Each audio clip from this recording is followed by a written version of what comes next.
Hi, I'm Jackie Niven from Kincardineshire Development Partnership, one of the 6 rural partnerships forming the Aberdeenshire Rural Partnership Federation, which operates across Aberdeenshire. We're anchor organisations providing vital practical support to our local community groups and organisations to help ensure Aberdeenshire is a great place to live and work. I also chair Aberdeenshire's Third Sector Strategy Group, and this is a gateway to developing a stronger relationship between local public and third sectors. Last year, I prepared a paper, The Route Map for Community Participation in the Recovery Phase, with the intention of exploring the route to recovery to build back better and create a fairer society, highlighting how community participation is key to making the positive changes we want to see. As we explore the steps, we're not proposing anything new. Prior to COVID-19, the Local Governance Review, the Community Empowerment Act and the Christie Commission report have already identified how the third sector can play a major role in our place, economically, environmentally, culturally and socially. But we now have the opportunity to expedite the vision in the context of the pandemic and the community response to the emergency. But having written the paper, I started to ask, why, when we can see opportunities for such transformational approaches, has so little progress been made in implementing these proposals? Why the gap between this accepted ideology and common practice? Don't get me wrong, there's some great examples of different approaches, co-design and co-production in action and working, but there needs to be more trust that this is the way forward. There are many factors, but some inherent challenges come from the fact that the nature of power is to reassert itself, and empowerment itself is open to selective interpretation. An analytical understanding is not enough. It takes effort and imagination to make the changes we want to see.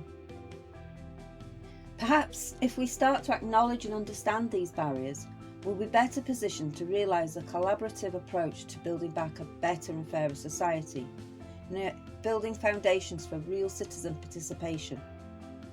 Local authorities and national government must be prepared to think and do differently. Traditionally, power is given to a government to act on our behalf, and we give them permission through democratic elections and other forms of consultation. However, there is a shift emerging. Communities have the power to do things for themselves. Legitimacy is guaranteed through communities actively participating in decision-making processes. And this shift in power is needed if we are to be open to transformational approaches. But as I said before, the nature of power is to reassert itself, and the structures of power run deep. To support processes of empowerment, we have to look at power dynamics across politics, economics, society and culture, and consider the actors, institutions, spaces and levels where they operate. And understanding the identities and relationships that create social cultural hierarchies, including age, gender, class, race, etc. These can provide vital insights for shaping more effective and realistic development strategies and identify obstacles or sources of resistance to change. Participatory budgeting. Can PB be relevant at this time? If we were better positioned in progressing the idea of mainstreaming PB, we could respond to emerging opportunities that lie ahead to build community and resilience through participatory budgeting.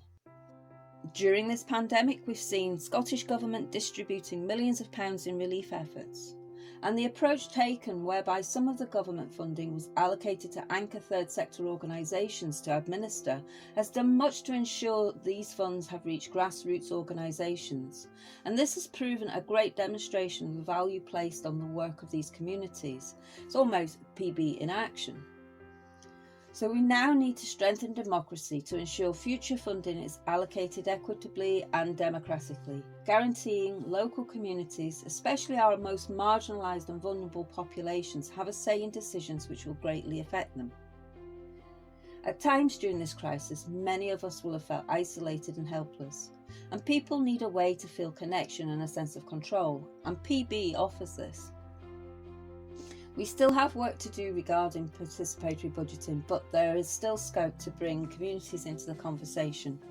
Communities need to know their voices will be included in the approach to recovery, and this has to be significant and open to divergent views. After all, we are and will be in unprecedented times, and perhaps extraordinary approaches and solutions is what will see us through. Approaches have to be bespoke and truly community-led, and understand that one size doesn't fit all. Community councils are one but not the only community voice. When we meaningfully engage with communities, we understand who is better placed to lead the way, and communities need to be supported to find their own approach. The need to be prepared and to do things differently suggests a change in approach from public bodies alone, but it's important to ensure the same is expected of the third sector and communities. We're keen to co-produce services because we're in touch with our communities. There's an assumption that third sector organisations can be utilised effectively for service user engagement. So we have to be ready to stand up to examination and be able to demonstrate meaningful service user inclusion. If we want to see the third sector contribute to the delivery of services at a time of decreasing public funding and increasing demand, we should be focusing internally on improving our own processes and procedures. We also need to improve our external partnership and collaborative working to ensure we're making the best use of all resources and delivering the best outcomes for our communities. The need for identity, belonging and community can override the desire for freedom and autonomy, and there's a degree of comfort in retaining the status quo.